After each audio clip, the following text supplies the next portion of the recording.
में दलित महिला के साथ गैंगरेप की वारदात को अंजाम दिया गया। तमंचे के बल पर इस वारदात को अंजाम दिया गया। आरोपियों ने पीड़िता के पति से मारपीट भी की। जान बचाकर पीड़िता का पति वहां से भागा। मासूम बच्चों के सामने गैंगरेप किया गया। पुलिस ने मामला दर्ज कर लिया है। बड़ी खबर टीवी स्क्रीन पर। धौलपुर से इस वक्त की बड़ी खबर। गैंगरेप की वारदात को अंजाम दिया गया। एक महिला के साथ दलित महिला से गैंगरेप, उसके पति को वहां से मारपीट कर भगा दिया गया और महिला के बच्चों के सामने ही तमंचे के बल पर गैंगरेप किया गया। धौलपुर से इस वक्त की बड़ी खबर।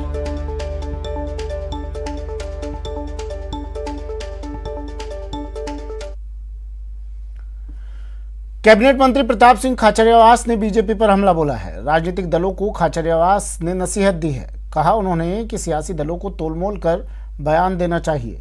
चुनाव के बाद बीजेपी में घमंड आ गया, ये तो प्रताप सिंह खाचरियावास कह ही रहे हैं बार बार। साथ ही उन्होंने ये भी कहा बीजेपी को घमंड भारी पड़ेगा। आतंक के खिलाफ कांग्रेस हमेशा लड़ी है। और इस वक्त पूरे देश में जो राजनीति चल रही है तो एक बात स्पष्ट है। मैं हमेशा लोगों से कहता हूं कि कांग्रेस की सरकार हो चाहे बीजेपी की सरकार, हमेशा तोल परख कर वोट देना चाहिए।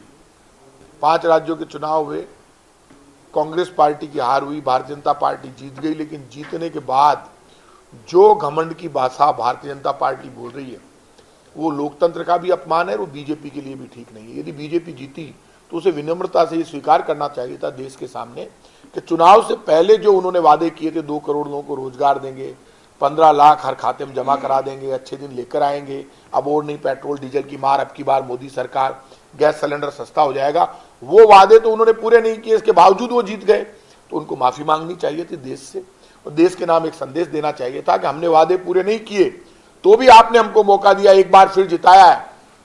वो तो घमंड की भाषा बोल रहे हैं। वो तो आज भी हर राजनीति चुनाव को हिंदू, मुसलमान, सिख, ईसाई, फारसी, जैन, जाति और धर्म के नाम पर बांटकर वोट को ले रहे हैं। बीजेपी देश में एक नया संदेश दे रही है कि महंगाई और बेरोजगारी मुद्दे नहीं है।